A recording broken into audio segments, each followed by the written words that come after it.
ያታላይነት ወይም የማታለል ወንጀል ምንድነው? አንድ ድርጊት የማታለል ወንጀል ነው የሚባለው አራት መሰረታዊ ነገሮች ሲሟሉ ነው። ህግ ላይ ያለ መክሰስ ይችላልው ጣንቋይም ብዬ የሌላውን ሰው የተሳሳተ እምነት ወይም ግምት መጠቀም ይለው ነው። እዚህ ላይ ያለው እምነት ማጉደልም ላይ ስንሄድ ለምሳሌ በእምነት ወይም ባደራ የተሰጠውን ነገር ይላል። እምነት ማጉደልና ማታለል አንዳንዴ ድብልቅልቅ የሚሉበት ሁኔታ አለ። በሁለቱ እምነቶች መካከል ምንድነው ያለው ልዩነት? በንግግር ሊሆን ይችላል ወይ በተግባር የሚገለጹ ነገሮች ሊሆኑ ይችላሉ። የውል ግንኙነት መኖሩ ብቻውን ፍትሐ ብሔራዊ ሙሉ ለሙሉ ያደረገው የአንድን ውል አለመፈጸም ብቻ ወንጀል ያደረገው ተራ ማታለል ሳይሆን የመንግስት የህዝባዊ አገልግሎት ተቋም ሲሆን ልጉ ላይ ያለው ከባድ ማታለል ከዛም ቅጣቱ። ሰላም እንዴት ናችሁ? የነጋሪት ፖድካስት ነው። ዛሬም እንደተለመደው በአንድ የህግ ርዕሰ ጉዳይ ላይ ቆይታ እናደርጋለን። አብረናችሁ የምንቆየው እኔ ቶማስና ባልደረባዬ ዮኒ ነው። መልካም ቆይታ ይሆነልን። እሺ ዮኒ፣ ቅድም በመግቢያ ላይ እንዳልኩት ዛሬ የማታለል ወይም የአታላይነትን ወንጀል በተመለከተ ነው ቆይታ የምናደርገው። የተለያዩ የማታለል ወንጀሎች አሉ። አይነታቸው፣ አፈጻጸማቸው፣ ዝርዝር ሁኔታቸው ይለያያል። አንድ ባንድ እናያቸዋለን። ግን ወደዛ ከመግባታችን በፊት እስኪ የአታላይነት ወይም የማታለል ወንጀል ምንድነው ከሚለው እንጀምርና በዚህ በኩል ያንተን ሀሳብ መስማት ፈልጋለሁ። እሺ፣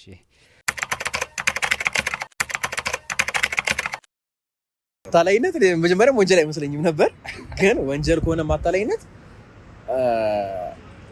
ኮንትራት ይኖራል። ስለዚህ ኮንትራቱን ብሪች የሚያደርግ ከሆነ ህግ ይቀጣዋል። ኮንትራት የሌለው ነገር ከሆነ ደግሞ አይ ቲንክ ማንም ሪስፖንሲብል ሄልድ የሚሆን አይመስለኝም። ማታለል የሚባለው እንኳን ምን መሰለህ ማታለል አችልም ብዬ ነው የማስበው እዚህ አካባቢ ላይ ማለት ነው። ማለት ገብተህ አታልላለሁ ብትል አራድነት ይመስላቸዋል ማለት ነው። አራድነት ነው መስላቸው። ስለዚህ ማታለል እንኳን ሌላ ቦታ ነው። እንደዚህ አይነት ቦታ ላይ ማታለል አችልም። ለምሳሌ አሁን አዲስ አበባ ላይ ማንም አታልዬ እሄዳለሁ ማለት ወንጀል ነው የሚመስላቸው ማለት ነው። ወንጀል ነው መስላቸው። አንደኛ ደግሞ በአራድነት ሊሄድ ነው የፈለገው ነው የሚመስልላቸው ማለት ነው።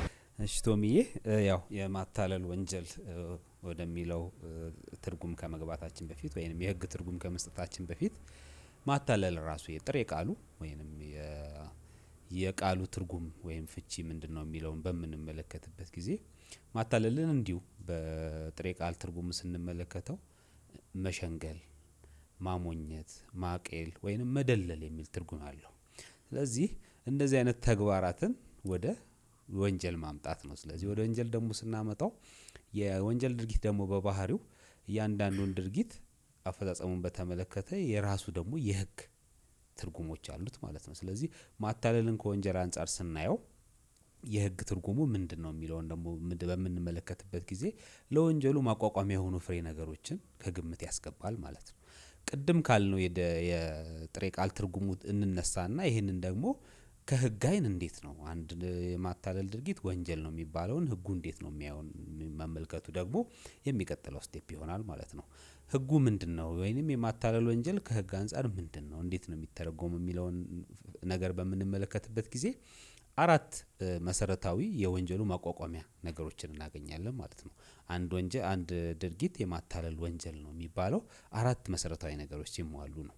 እነዚህ መሰረታዊ ነገሮች ምንድናቸው የሚለውን በዝርዝር እንመለከታለን ማለት ነው። አንድ የማታለል ወንጀል ድርጊትን ለማቋቋም የመጀመሪያው በድርጊት ወይንም በቃል ወይንም በተግባር የሚገለጹ ነገሮች ናቸው። መጀመሪያ ያሉት እነዛ የምንላቸው አንድ አሳሳች ነገር መናገር ሊሆን ይችላል፣ ወይ ደግሞ የተሳሳተ ግምት ወይንም እምነት እንዲወስድ ማድረግ ሊሆን ይችላል አንድ ሰው፣ ወይንም የራስን ማንነት መደበቅ ሊሆን ይችላል። የመጀመሪያው ኤሌመንት ማለት ነው። እነዚህ በንግግር ሊሆን ይችላል ወይ በተግባር የሚገለጹ ነገሮች ሊሆኑ ይችላሉ።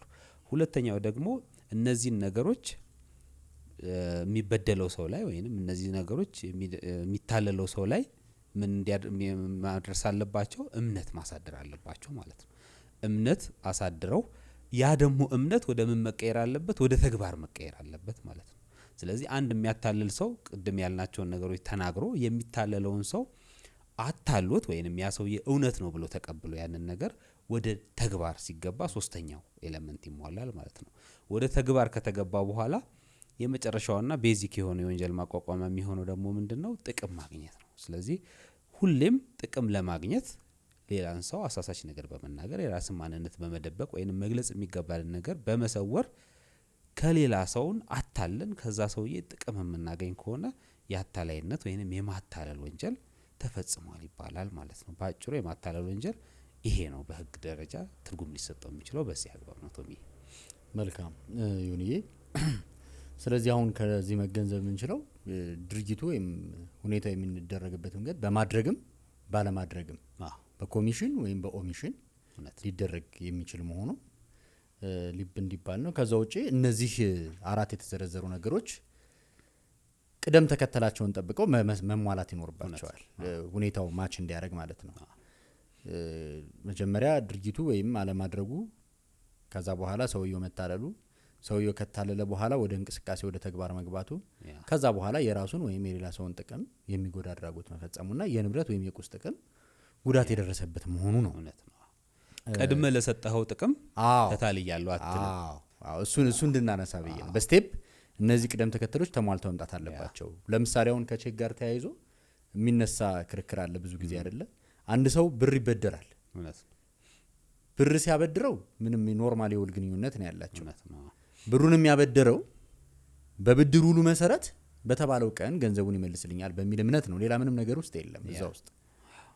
ነገር ግን ብሩን ተበድሮ ከሰጠው በኋላ በመለሻው ቀን ሳይመልስለት ቀርቶ ባለፈው ለሰጠው ብድር መክፈያ እንዲሆን ቼክ ሰጥቻለሁ ብሎ በቼክ ጽፎ ያን የገንዘብ መጠን ቢሰጠውና ያ ቼክ ግን ህገወጥ ቼክ ቢሆን ወይም ሐሰተኛ ቼክ ቢሆን ወይም ክፍያ የማይፈጸምበት ቀድሞ የተዘጋ ቼክ ቢሆን እንደዚህ አይነት ነገሮች ሀፕን ቢያደርጉ ይሄ ሰውዬ የብድሩ ውስጥ የገባው ወይም በብድሩ ገንዘቡን ያበደረው ይሄንን ቼክ መሰረት አድርጎ ነው ወይ አይደለም? ስለዚህ ግንኙነቱ ወደ ፍትሐ ብሔራዊ ግንኙነት ይመጣል። በስቴፕ በቅደም ተከተል መምጣት አለበት የምንለው ለመታለሉ እኔ ለማመኔ ከዛ የንብረት ጥቅም ጉዳት እንዲደርስብኝ ለመሆኑ ምክንያቱ የተነገረኝ ነገር መሆን አለበት። በተግባር ወይንም ድርጊት የማሳየ ነገር ውጤት መሆን አለበት፣ የሱ ውጤት መሆን አለበት። ናይስ ይሁን። በቃ እሱ ነው ብዙ ጊዜ ያው የሚያጋጨው። ገንዘብ ከሰጠ ምን ካልክ በኋላ የሚመጡ ንግግሮችና እንትኖችን ነገ ሰጣለሁ እንዲሰጣለሁ በዚህ በኩል ተወስዳለህ የሚሉ ነገሮች በሙሉ የማታለል ያደርጉም። ከጅምሩ ገንዘቡን ለመስጠት መታለል አለበት። እሱ ነው ቅደም ተከተሉ። እሱን ቅደም ተከተል ማንሳት ነው። ከዚህ ጋር ግን ተያይዞ በጣም በተግባር ፈተና የሆኑ ለአተገባበርም ለአሰራርም አስቸጋሪ የሆኑ ለተለያየ ክርክር የሚዳርጉ ነገሮች አሉ። ከዚህ ጋር እንድናያቸው የምፈልጋቸው ነጥቦች ምንድነው አከራካሪ የሆኑት? አንደኛው አንዳንዶቹ የማታለል ድርጊቶች ከውል ጋር የሚመሳሰል ነገር አላቸው። ለምሳሌ ይሄንን አደርግልሃለሁ፣ ይሄንን እንደዚህ ካደረክልኝ ይሄናል። ለምሳሌ መኪና አስመጣልሃለሁ፣ ስለዚህ መኪና ለማስመጣበት ቀብድ ይሄን ያህል ክፍያ ክፈለኝ ወይ ሙሉ ክፍያውን ክፈለኝ። ከዛ በኋላ ግን መኪናውን ሳያስመጣው ቢቀር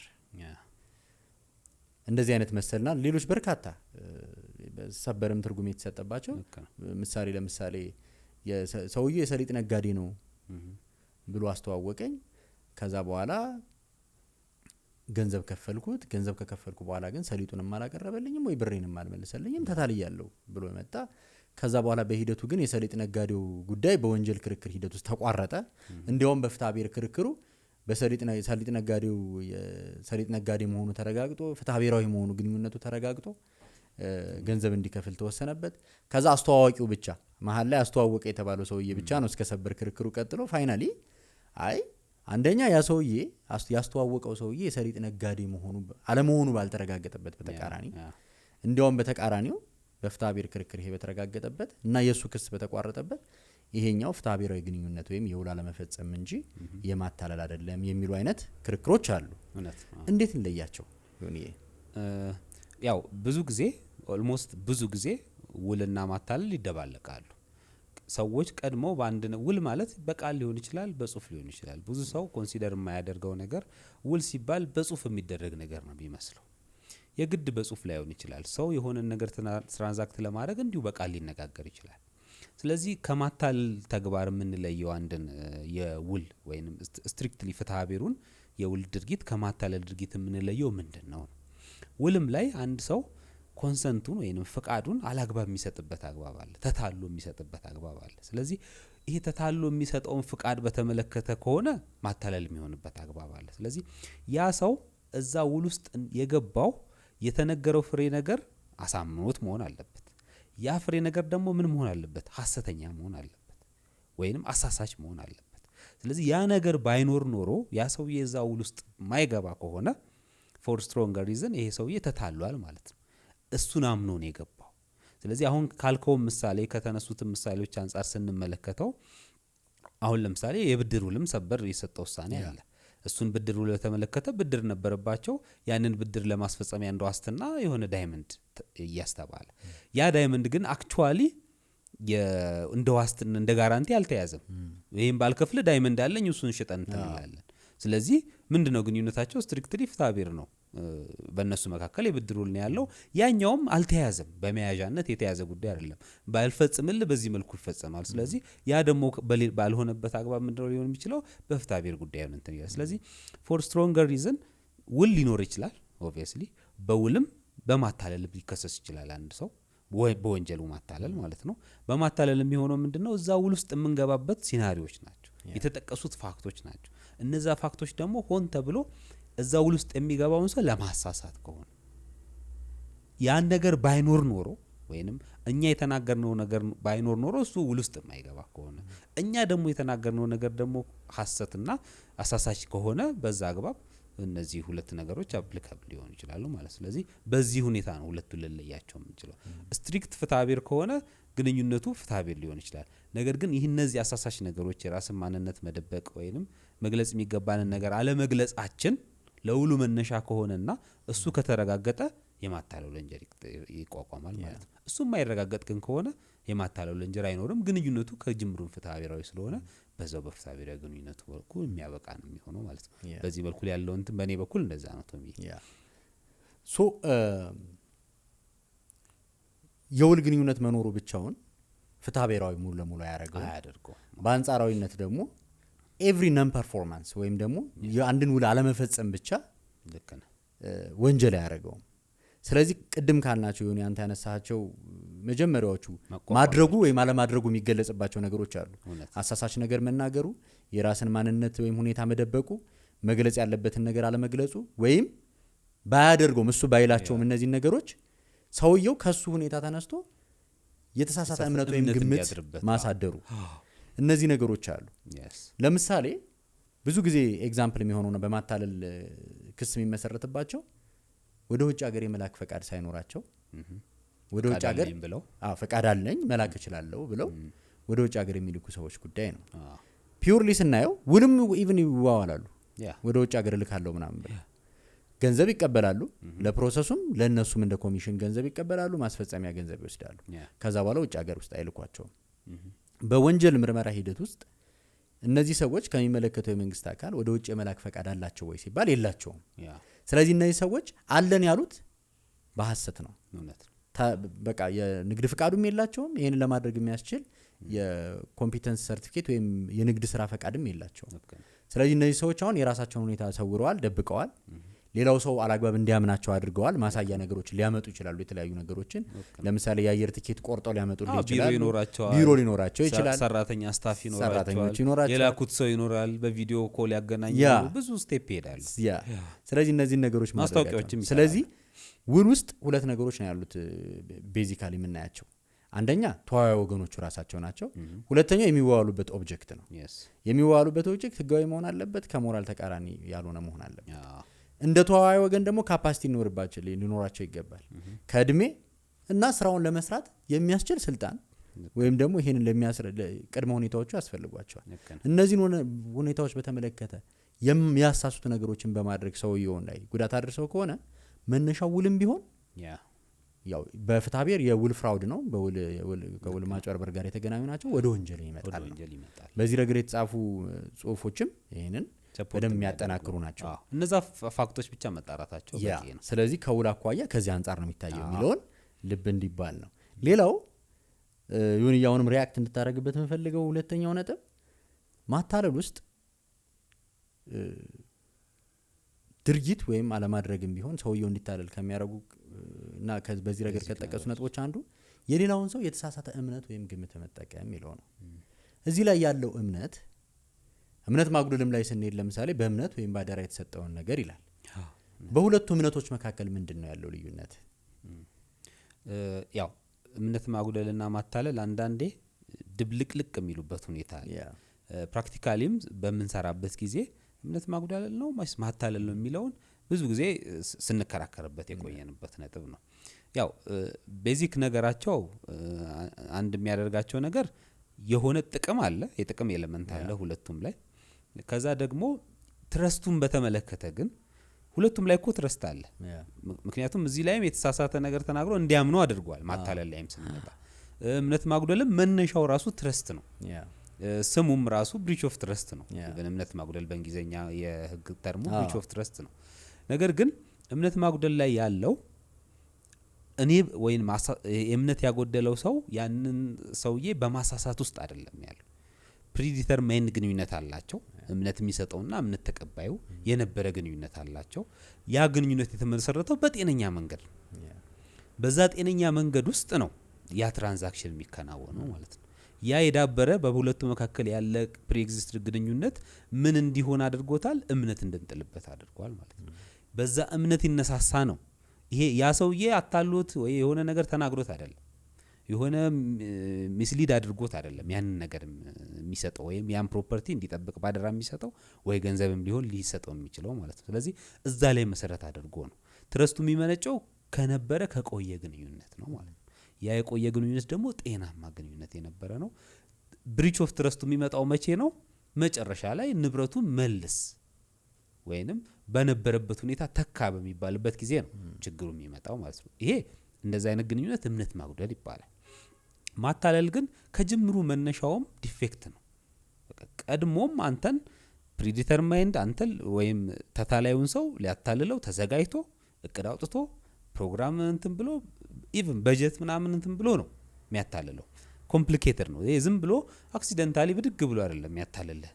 መጥቶ ቀድሞ አንተን ዲሲቭ የሚያደርግበትን መንገድ መርጦ ያንን ዲሴፕሽን ነው ተጠቅሞ ገንዘቡ ወይንም ጥቅም የሚያገኘው ወይንም አንተ ላይ የገንዘብና የጥቅም ጉዳት የሚደርሰው። ስለዚህ ያንተም ትረስት የሚመነጨው በዚህ በነሆለለው ተስፋ ላይ ነው ማለት ነው። እሱ በሰጠ አየር ላይ ባለ ተስፋ ነው። ስለዚህ የሁለቱ ልዩነት በዚህ ደረጃ ሊቀመጥ ይችላል ብዬ ነው የማስበው። እንደውም ይሄን በደንብ ክሊር ለማድረግ አንድ ምሳሌ ላንሳ። በተግባር በጣም ብዙ ሲፈትነኝ ነበር።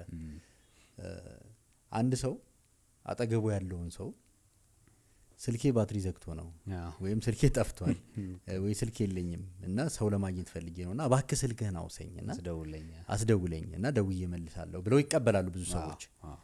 ከዛ በኋላ ከተቀበሉ በኋላ ካይናቸው ላይ እየተንቀሳቀሱ ለማውራት ይሞክራሉ። ከዛ ወይ ይሮጣሉ ወይ ሳያዩዋቸው እጥፍ ብለው ስልኩን ይዘው ይጠፋሉ።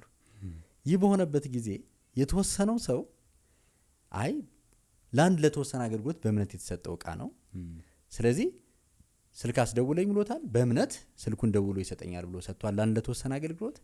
ከዛ በኋላ ያ ሰው ግን ስልኩን ይዞ ጠፋ። ስለዚህ ይሄ እምነት ማጉደል ነው እንጂ ማታለል አይደለም የሚል መከራከሪያ በተግባርም በዛ መልኩም ክስ የሚያቀርብ አቃቢ ሕግ ይኖራል።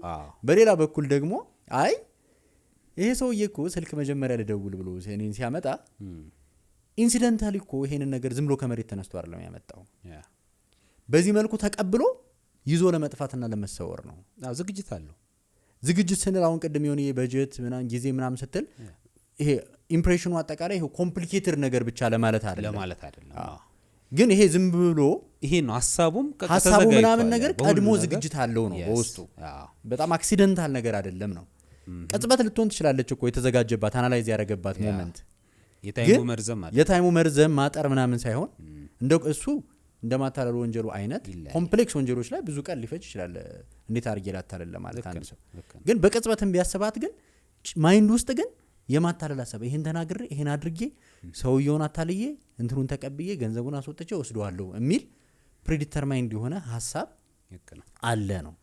ስለዚህ በዚህ ሴንስ አይ ይሄ ሰውዬ ነው እኔ ነኝ እምነት ያሳደርኩት እውነትም ስልኩን ደውሎ ይመልስልኛል የሚል የተሳሳተ እምነት ያሳደርኩት እኔ ነኝ እውነት ነው እንጂ ቀድሞ ያለ ከኔ የመነጨ በእምነት ማጉደል ሴንስ እንደውም ምን እንላለን ከእምነት ሰጪው ነው የሚመነጨው። እኔ እምነት አለኝ ስለዚህ እችን ነገር ባደራ ጠብቅልኝ ስል እኔ ነኝ እኮ አደራ ሰጪ ካንተ ነው የሚነሳው ከኔ ነው የሚነሳው። ከባድ እምነት ማጉደልንም ስናይ ውክልና ሰጪ ከሆንኩ ለምሳሌ እኔ ውክልናውን የምሰጠው እኔ ነኝ። ስለዚህ በውክልና ያስተዳድርልኛል። ያንን እንትን ፓወር የምሰጠው አንተ ነህ። yes እሱ ነው። በማታለል ሴንስ ስንመጣ ግን በተቃራኒው ከዛኛው ነው የሚመነጨው። ራሱ ነው ፓወሩን እሱ በመናገር ወይም በአክሽን ይገልጿል ወይ ባለማድረግም ቢሆን ግን እኔ እንዳምነው ያደርገኛል። ልክ ነው። ስለዚህ ዲፌክቲቭ እምነትና ቀድሞ ከሰውየው የመነጨ እምነት በሚለው መካከል በዛ ነው የሚለያዩትና ሞሮፍ የስልኩን ወደ ማታለል ነው የሚጠጋው የሚለው ነው ሞር የምንወስደው የነበረው። አይ ቲንክ ሳውንድ የሚመስለኝም እሱ ነው። ይሁን አንተም ተመሳሳይ ነው እዚህ ላይ ያለን ሐሳብ ማለት ነው። በጣም አሪፍ። ስለዚህ እምነት የሚለውን ከዚህ አንፃር አነሳ። ሌላ በዚህ ረገድ እንድናነሳው የፈለኩት ነጥብ ደግሞ ምንድነው ቅድም ስናወራ ካሉት ነጥቦች አንዱ ተበዳዩ መታለል አለበት ወይም ደግሞ ባጥፊው ወይም ደግሞ በወንጀል ፈጻሚው የተነገረውን ነገር አምኖ ሊቀበል ይገባል። በሐሰት የተገለጸለትንም በማመን የፈጸመው ተግባር መኖር አለበት ብለን ተያያዥ የሆኑ ሁለት ኤሌመንቶችን አንስተናል ነው። አንድ ምሳሌ ላንሳና በዛ ላይ ሐሳብህን መስማት ፈልጋለሁ። ደስ ይለናል። አንድ ሰው ወደ አንተ መጥቶ እኔ ዶላር አበዛለሁ ማብዛት እችላለሁ፣ ስለዚህ ያሉህን ዶላር ስጠኝና አብዝቼ እጥፍ አድርጌ ወይም 3 እጥፍ አድርጌ እመልስልሃለሁ፣ በዚህ ተስማማለህ? ስለዚህ የምትስማማ ከሆነ ዶላር ክፈለኝ አለው። አሁን ይሄ ተናገረው፣ ዶላር አበዛለሁ አለ፣ አሰሳች ነገር ተናግሯል። ከዛ በኋላ ደግሞ ሰው ይሄን ካረከ ይሄን አረጋለሁ አለው፣ አሳመነው፣ አመነው። አምኜሃለሁ አንተ ብለህ ስለጀመርክ አንተ አመንክ፣ ተቀበልከኝ።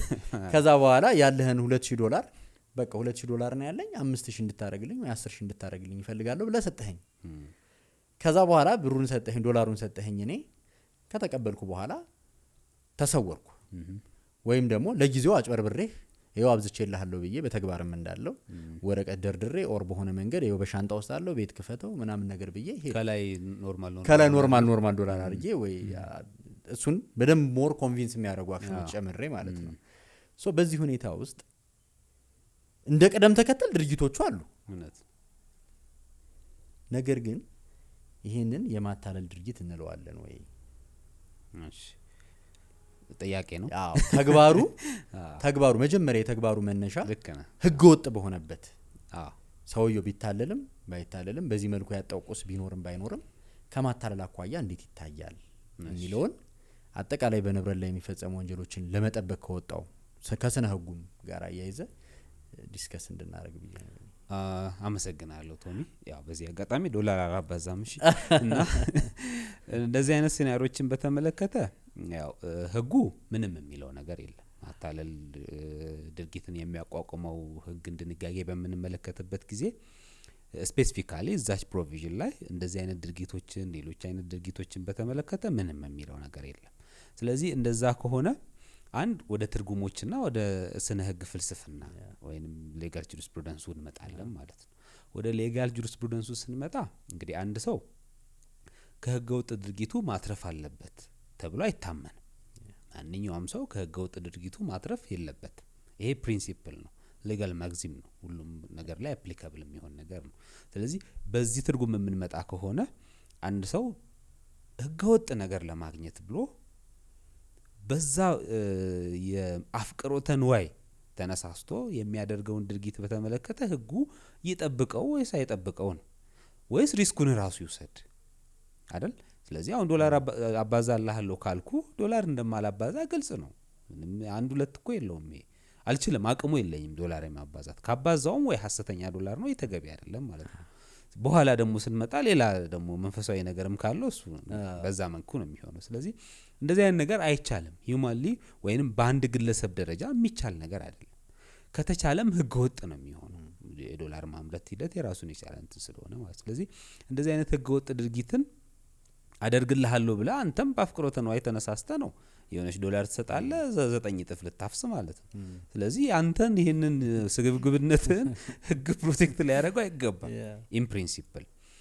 ወደኛ ህግ ደግሞ ስንመጣ ህጉ ምንም አይልም ብያለሁ ቅድም። ህጉ ደግሞ ምንም ባይልም እንደዚህ አይነት ድርጊቶችን በተመለከተ ሰበር ውሳኔዎችን ሰጥቷል።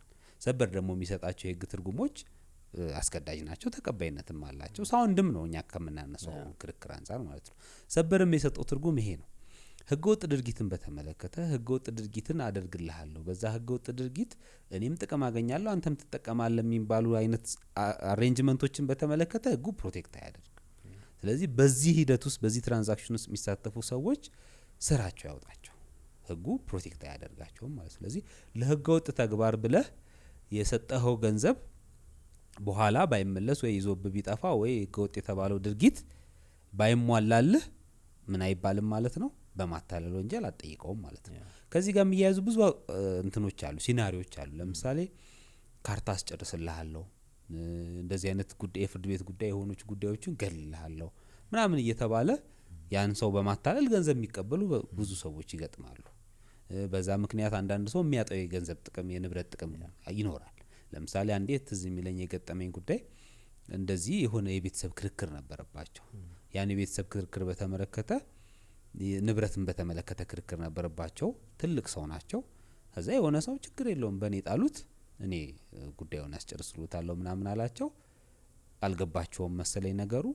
ከዛ የሆነ ሙስና ምናምን ሰጥቼ አስጨርስላቸዋለሁ አለና ከዛ በኋላ የሆነ ጊዜ በኋላ ቼክ ሲያደርጉ መዝገቡ በሌሉበት ተወስኖ ሁሉን ነገር አልቋል። ገና ለገና የሆነ ነገር ያደርግልኛል ብሎ ማለት ነው። አሁን እንደዚህ አይነት ነገሮች ኮምፕሊኬትድ ይሆናሉ ወደ ሪያሊቲ ስንመጣ ማለት ነው። አሁን እንደ ዶላር ማብዛቱ ቀላል አናደርገው። ምን የውስጥና ወንጀል አለ ወይ ጉቦ መቀበል ነው ወይ ከነዛ ጋር ያለው ግንኙነት ምንድነው ወደሚሉ ኮምፕሊኬትድ የሆኑ ነገሮች አሉ። ግን በአጠቃላይ ኢንሌጋል ስቴንስ ስናየው በህገወጥ ድርጊትን በተመለከተ ህጉ ያንን ህገወጥ ድርጊት ፕሮቴክት የማድረግ ምንም አላማ የለውም በሚለው ብንይዘው የተሻለ ነው ያስባሉት። ያው ዝም ብሎ ያው ክሊር የሆነውና ሰበር በቀጥታ ትርጉም የሰጠበትን ምሳሌ ማንሳቱ የተሻለ ነው በሚል ነው ያነሳ ነው እንጂ እንደተባለው የትኞቹ ናቸው ህገወጥ በምን ያህል ደረጃ ሲረጋገጡ ነው ህገወጥ ናቸው የሚባለው ምናምን የሚለው ነገር እንዳለ ነው። ግን በአጠቃላይ ቅድም እንዳልከው አንድ ሰው ለህገወጥ አላማ ማራመጃ የራሱን ንብረት ከዋለ በኋላ ይሄ የባጣ ቆየኝ አይነት አካሄድ ማለት ነው ከተጠቀመ ሊጠቀም ችግሩ ፌል ሲያደርግ ግን የህግ ጥበቃ ይሰጠኝ ብሎ መምጣት የለበትም ነው ሀሳቡ። ቅድም ያልከው በጣም ኢምፖርታንት የሆነ በጣም ስትሮንግ የሆነ የህግ ፕሪንሲፕል መርህ ነው ባይዘው ወይ ቅድም ያልከው። ከዛ ባሻገር ደግሞ ብዙ ጊዜ ህገወጥ በሆኑ ተግባራት ላይ የሚሰማሩት ሰዎች አንዱ አታላይ አንዱ ተታላይ ብቻ አይደሉም ነው። ሁለቱም አት ዘ ሴም ታይም እንዲያውም ለአንዳንድ ነገሮች ሁለቱም ተጠያቂ ናቸው። ጉቦ ሰጥቼ ስራ አስቀጥራለሁ ያለ ሰው ጉቦ ሰጪውም ጉቦ ተቀባዩም ወንጀል ድርጊት ፈጻሚዎች ናቸው በማስረጃ ረገድ አንዱ ወደ ምስክር ሊዞር ከሚችል በቀር። ስለዚህ ማንም ፕሮቴክትድ አይደለም እዚህ ውስጥ ሁለቱም የፈጸሙት ድርጊት በራሱ ወንጀል ነው። ወደ ዶላሩም ሴናሪዮ ስንመጣ አንደኛ ዶላር የያዘው ሰው መጀመሪያ ዶላር ከያዘበት ጊዜ ዶላር ለመያዝ ፈቃድ አለው ወይ ምን ያህል ጊዜ ይዞታል። ከዛ በተጨማሪ በዶላር በህገወጥ መንገድ በማብዛት ተግባራት መሳተፍ ራሱ አብዥውን ብቻ ሳይሆን እንዲበዛለት የሚጠይቀውን ሰው ተጠቃሚውን ጭምር ፕሮሲኪዩት የሚያስደርግ ነው። ስለዚህ ሀሳቡ ምንድነው በንብረት ላይ የሚፈጸሙ ወንጀሎች እንዳጠቃላይ ማታለልን ጨምሮ አንድ ያለን ህጋዊ የንብረት መብት ጥቅም ላይ የሚሰነዘርን ጥቃት መከላከል ነው እንጂ የተታለህም ቢሆን በህገወጥ ተግባር ውስጥ አብረህ እየተሳተፍክ ስታጣ ወይም ስትጎዳ ፕሮቴክሽን ስጡኝ ለማለት አይደለም። ሶ ይሄ ነው አጠቃላይ ፍልስፍናው ከዚህ አንፃር እንዲታይ ነው። አይ ቲንክ ማታለል ላይ ብዙ ቆየን መርሆቹ ላይ ሌላም የሚነሳ ነጥብ የምታስታውሰው አለ ይሁን በዚህ ረገድ አይ ቲንክ በቂ ይመስለኛል። ወደፊት ምናነሳቸው እንዳሉ ሆኖራል። ሶ አመሰግናለሁ ዮኒሻ። እዚሁ ማታለል ላይ በዚህ ሁኔታ ውስጥ የማይወድቁ አነስተኛ የማታለል ተግባራት የሚላቸው ወይም በደንብ መተላለፍ ደግሞ የሚያስቀጡ የማታለል አይነቶች አሉ። ሀሳባቸው ያው ተመሳሳይ ነው። ሁለቱም ህገወጥ ጥቅም ለማግኘት ነው።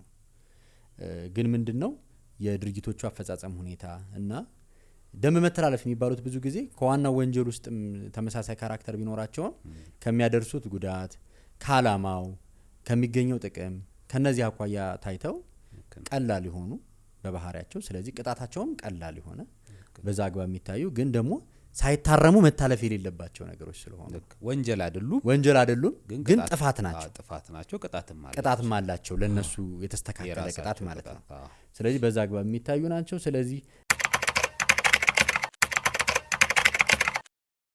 ጉል ስቴት የተደረገ ይመስለኝ የሚቀጣል ተብሎ ግን ያው ያ ካምፓኒ ራሱ ሜጀር የሚወስድ ይመስለኛል። ያ ካምፓኒ ወይም ያ ምግብ ቤት የራሱ ሜጀር ይወስዳል።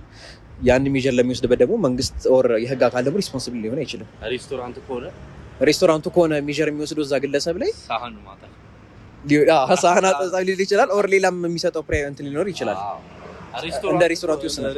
ሆቴል ከሆነ ያው አልጋ አንጥፍ ነው የሚለው ሌላ ምንም ማረጫ በፈለጉት ነገር ጥራት ሊያደርጉ ይችላል። ለማሳሰርም ይሄ ሰውዬው ወንጀለኛ ነው ብሎ ሊሞክር ይችላል። ግን እኔ በማምነው ከሆነ አንዳንድ ሰው ምረዳኝ ከሆነ ከሌለኝ እንግዲህ ምንም ማድረግ አልችልም በእናት ብዬ ለመውጣት ሞክራለሁ። ከሌለኝ ግን ያው ያ ሰው ሊሞክር ይችላል። ህግ ቦታ ቢያቀርበኝ እንኳን እኔ የለኝም በአንስ ሰርቼ ልክፈል ልል ይችላል። ግን አንዳንድ ቦታ የምንረዱ ከሆነ ችግር የለውም ብሎ ደስ ካለኝ ታመጣለህ ካላለኝ ፈጣሪ ይስጠን ምናምን ብሎ ሊተው ይችላል ማለት ነው። እነዚህ ነገሮች በደንብ መተላለፍ ከአንቀጽ 858 ጀምሮ እስከ 860 ድረስ ያሉት ናቸው። በተግባር በጣም ስለሚደረጉና ሰዎች ስለማይመስሏቸው ጥፋት ስለማይመስሏቸው ብናነሳቸው ጥሩ ነው። አንደኛው በደንብ መተላለፍ ላይ አንቀጽ 858 ላይ ያለው ነው። ህገወጥ ብልጽግና ለማግኘት ወይም ደግሞ የማይገባ ጥቅም ለማግኘት በማሰብ ላይ ሆን ይችላል። ግን ሰውን በማጭበርበር ኢንጆይ የሚያደርጉ ሰዎች አሉ። ለምሳሌ አንተ ተጭበርብረ የሆነ ነገር ስትሆን ደስ በቃ ይላቸዋል። ዝም ብሎ ወይ ፈን ለማድረግም ሊሆን ይችላል። አንተ ታጣለህ እኮ የንብረት ጥቅም ጉዳት ይደርስብሃል። ያኛው ማታለል እንዳይሆን እኔ ምንም የተለየ እንትን የለኝም። አታላዩ ምንም ጥቅም የማግኘት ፍላጎት የለኝም። ወይ በክፋት ሊሆን ይችላል ወይ ደግሞ ድርጊቱ ማጭበርበር ነው። የማታለል ኤሌመንት አለው ግን እኔ ጥቅም የማገኝበት አይደለም። ስለዚህ በክፋት በተንኮል ወይ ቅድም ባልነው ሴናሪዮ እንደዚህ ፎርፈን ምን በለው በሆነ ምክንያት ሰዎች ብቻ በነዚህ ዘዴዎች በመጠቀም አንድ ሰው የራሱን ወይም የሌላ ሶስተኛ ወገን የንብረት ጥቅም የሚጎዳ አድራጎት እንዲፈጽም ያደረገው ከሆነ የደም መተላለፍ ቅጣቶች በአብዛኛው በመቀጮ ወይም ከአንድ ወር የማይበልጥ የማረፊያ ቤት እስራት የሚያስቀጡ ናቸው። በዚህ መሰረት ይቀጣል ነው አንደኛው። ሌላኛው ውስልትና ነው። ወይ ውስልትና ሳይሆን ወስላታነት አይ ቲንክ ውስልትና ወደ ሌላ ነገር መጋፈፍ ነው። በርግጥ ወስላታነት ውስልትና የሚለው ቃል ትንሽ አንዳንዴ ውሸታም ወስላታ ነው ውሸታም ለማለት ሊሆን ይችላል። አንዳንዴ መወስለት ደግሞ ከትዳር ውጪ መሄድ ሌላ የወንጀል ጥያቄነት የሚያስከትል ነገር ነው። ወስላታነት ነው ይሄኛው። ወስላታነት ማለት እንግዲህ አሁን በብዙ ፊልሞች ላይ እናያለን፣ በተግባር እናያለን። ብዙ ሰዎች ካፌ፣ ሆቴል፣ ምግብ ቤት ውስጥ ምናምን ይገቡና ምግብ ይበላሉ። ከዛ በኋላ መክፈል እንደማይችሉ ያውቃሉ፣ ብር የላቸውም። ከዛ ወይ ተነስቶ ይሮጣሉ። ይሄንን እንደውም እንደ ፈን እንደ ጨዋታ ነገር ያደረጉት ቲክቶክም ላይ የተለያዩ እንትኖች ላይ ሲሰሩበት እናያለን። ወይም በተለምዶ በቃ ዛሬ ዕቃ ማጠባችን ነው የሆነ ነገር እንጨት መፍለጣችን ነው ሆቴል ውስጥ ምናምን ይላሉ። ግን አንድ ሰው መክፈል እንደማይችል እያወቀ በምግብ ያወቀ ማለት ያው ገንዘብ የለውም ሳይኖረው ኢንሲደንታል ነገሮች ሊያጋጥሙ ይችላሉ። ለምሳሌ ቦርሳዬ መንገድ ላይ ተሰርቆ ሊሆን ይችላል፣ ኪሴ ውስጥ ብር ያለኝ መስሎኝ ሊሆን ይችላል፣ ወይ ደግሞ ልብሴን ረስቼው ሊሆን ይችላል። እንደዚህ አይነት ሂዩማን የሆኑ ነገሮች ስህተቶች ሊያጋጥሙ ይችላል። እነሱን ለማለት ሳይሆን አክቹዋሊ እንዴት ይረጋገጣል የማስረጃ ጉዳይ ነው። ኬዝ ባይ ኬዝ የሚታየው እንደውም ከዚህ ጋር በተያያዘ በተግባር የምናስታውሳቸው የውጭ ሀገር ዜጎች ሆነው ትልልቅ ሆቴሎች ውስጥ ለወራት እንከፍላለን፣ ብር ይመጣልናል፣ በኤምባሲ በኩል ይላክልናል። እኛ ደግሞ እንግሊዘኛ የሚያወራ ስናገኝ እንካ ነው። ስለዚህ እነሱ ማለት ጥንቃቄ ስለሚያስፈልገው ማለት ነው መክፈል መቻላቸው ያልካ አሁን ይሄን ውስልትና ነው ማታለል ነው የሚለው ያኔ በጣም አከራከሩ። እንደውም ማታለል ነው ወደሚለው ነገር ሁሉ ኢቭን ራሱ ሌላ በወንጀል ህግ ውስጥ ያለው ይሄ እንደከሰረ ያወቀ እዳውን መክፈል እንደማይችል ያወቁ የሚሉ ሌላ ኮምፕሊኬትድ ክርክር ያላቸው የወንጀል ህግ ድንጋጌዎች አሉ። ከዛ ወጥተን ግን እንደው ይሄ ማታለል ነው ዝም ብለህ ስታየው ኖርማሊ እኮ ማታለል ነው፣ አነስተኛ ማታለል ነው የሚባሉት ባይዘው ወይ በካራክተራቸው ማታለል ማጭበርበር ነው። ግን የደም መተላለፍ ነው። የብሩ መጠን ማተር አያደርግም። አሁን እነሱ ወደ ማታለል መምጣት አለበት የሚል የነበረው ክርክር የሆኑ ማአት ሺህ ብሮች ናቸው፣ በመቶ ሺዎች ምናምን የሚቆጠር ታዲያ የሁሉ ሆኖማ ደም መተላለፍ ሊሆን አይችልም ነገር ነው። ግን የ5 ብርም እቃ ውሰድ የ500 ሺህ ብር እቃው ውሰድ ድርጊቱ ግን እነዚህ ሁኔታዎች ከሆኑ አገልግሎትን መክፈል እንደማትችል እያወቅ ተጠቅመህ ማምለጥ መውሰድ ወይም ደግሞ የለኝም ማለትን የመሳሰሉት ነገር አስቀጭ መሆናቸውን ልብ እንዲባል ነው። በዚህ ረገድ ሆቴሎች፣ ምግብ ቤቶችም ያው እያንዳንዱ ሰው አንዳንዶቹ እንደውም ጥንቃቄ ለማድረግ ሂሳብ በቅድሚያ ምናምን የሚሉ አሉ። ሌላው ግን እንደው ሂሳብ በቅድሚያም ባይባል እንኳን ለረጅም ጊዜ የሚቆዩ ሲሆኑ እነዚህ አይነት ሴናሪዎች መሀል ላይ ቼክ ማድረግ እንዲከፈል ማድረግ ያ እንኳን ካልሆነ እንደው የሚደርስብህን ጉዳት እንኳን ሚኒማይዝ ለማድረግ ማለት ነው። ስለዚህ ወስላታነት የማጭበርበር ድርጊት ወይም የማታለል ድርጊት ሆኖ በደም መተላለፍ የሚያስቀጣ ነው። ሌላው ደግሞ ይሄ በወስላታነት 859 ነው። 860 ላይ ደግሞ የተቀመጠው አለ በክፍያ የሚገኙ አገልግሎቶችን በክፍያ እንደሚገኙ እያወቁ በማጭበርበር ማግኘት። ለምሳሌ አንበሳ አውቶቡስ፣ ባቡሮች ላይ ብዙ ሰው ወይ ቀድሞ በቆረጠው ቲኬት ወይም ደግሞ በመጋፋት መካከል ምንም ቲኬት ሳይቆርጡ የሚሄዱ ሰዎች አሉ። አንዳንድ ጊዜ እንደውም የነዚህ የድርጅቶቹ ሱፐርቫይዘሮች መጥተው ቲኬት ቼክ ያደርጋሉ ራንደምሊ። ግን ይሄ አመቻ አይደለም ብዙ ጊዜ ቆሞ ለሚኬድበት በጣም ለተጨናነቀ እንትን ውስጥ ማለት ነው። እዚህም ላይ ኢንሲደንቶች ሊኖሩ ይችላሉ። ቲኬት ከቆረጥኩ በኋላ ሊወድቅብኝ ይችላል፣ ወዲያው ልጥለው እችላለሁ ማስረጃ። ግን ኬዝ ባይ ኬዝ የሚታይ ነው እሱ ነሰሰርሊ ሁሉም ሰው እንደዛ ያደርጋል ሳይሆን ግን እችን ግርግሯን ግፊያዋን ማአት ሰው ያለበት መሆኑን ምናምን ተጠቅሞ ግን ያው ሲኒማ ቤትም ቲያትር ቤት ውስጥ ኤግዚቢሽን ማዕከሎች ውስጥ ብቻ ይሄ መግቢያ ቲኬት ያላቸው ቦታዎች በሙሉ እንትን የሚሉት ሳይከፍሉ አጭበርብሮ መጠቀም በደንብ መተላለፍ የሚያስቀጣ ነው። በተመሳሳይ በመቀጮ ከአንድ ወር በማይበልጥ ማረፊያ ቤት ያስቀጣል። በእኛ ሀገር ሴናሪዮ ያው ወደፊት መምጣቱ አይቀርም። አሁን ውጭ ሀገር ፊልሞችም ላይ ወይም የሄዱ ሰዎችም ሲገልጹልን በሳንቲም ደግሞ የሚሰሩ ማሽኖች ምናምኖች አሉ። እነዛ ማሽኖች በሆነ መንገድ ብቻ ኮራፕት እንዲያደርጉ አድርጎ ሳንቲም ፊድ ሳያደርጉ ሳያስገቡ አገልግሎቶችን ማግኘት ይሄ የማጭበርበር ድርጊቶች ናቸው የሚሉት አብረን እናያቸው። ደም መተላለፍ ናቸው። ደም መተላለፍ ይሁን አይ ቲንክ ይሄን ያህል ካልን ስለ መደበኛው የማታለል ወንጀል። የማታለል ወንጀል ደግሞ በተለያዩ ሁኔታዎች አፈጻጸሙ ከባድ ሆኖ ቅጣቱ ከ15 ዓመት በማይበልጥ ጽኑ እስራትና እስከ ብር 50 ሺህ በሚደርስ የገንዘብ መቀጮ ሊያስቀጣ ይችላል። ያኛው የማታለል ድርጊት ቅጣቱ በቀላል እስራት ወይም ደግሞ እንደ ነገሩ ሁኔታ ከባድ ሆኖ ሲገኝ እስከ 5 ዓመት በሚደርስ ጽኑ እስራትና በመቀጮ ነው የሚያስቀጣው። ይህ ቅጣት አግራቬት ያደርጋል። መጀመሪያ ላይ ያለው ዋናው መደበኛ የማታለል ወንጀል ይሄ ቅጣት ግን አግራቬት ያደርጋል ነው። አሁን ባልነው የቅጣት መጠን ምን ሲሆን ነው ቅጣቱ የሚከብደው የሚለውን ደግሞ ቅጣቱ የሚከብድባቸው ሁኔታዎች ስንመለከት በሶስት ሁኔታዎች ቅጣቱ ይከብዳል። የመጀመሪያው ማን ፈጸመው፣ ያንን ድርጊት ማን ፈጸመው፣ ድርጊቱን የፈጸመው ሰው ማንነት ላይ የተመሰረተ ነው የሚሆነው። ሁለተኛው ደግሞ ድርጊቱ በምን ላይ ተፈጸመ፣ ድርጊት የተፈጸመበት ተቋም ወይንም ግለሰብ ሊሆን ይችላል። ሞሮለስ ተቋም ነው ከባዱ ላይ ሲመጣ የሚሆነው። ስለዚህ ምን አይነት ተቋም ወይንም ምን አይነት እንትን ድርጊቱ ተፈጸመበት የሚለው ነው። ሶስተኛው ደግሞ እንዴት ያ ድርጊት ደግሞ የድርጊት አፈጻጸሙን በተመለከተ የሚያከብዳቸው ሁኔታዎች አሉ። ስለዚህ በእነዚህ ሶስት ምክንያቶች ተራ የምንለው ያው ከባድ ስላለ ነው ወይንም የማታለል ወንጀል ከባድ የሚሆንባቸው እነዚህ ሶስት ሲናሪዎችን ማየት እንችላለን ማለት ነው። እንግዲህ እነዚህ ሲናሪዎች አሁን ላይ ባለን የኢትዮጵያ የህግ አቀራረጽ ከባድ ማታለል የሙስናም ወንጀል ሆኗል። ከሙስና ወንጀል ደግሞ የተረፈው ራሱ ከባድ ማታለል ሆኖ ይቀጥላል ማለት ነው በወንጀል ህጉ ላይ። ስለዚህ ማን ፈጸመው የሚለውን ስናይ ማን ፈጸመው የሚለው ወደ ሙስና ወንጀል ሊወስደን ይችላል።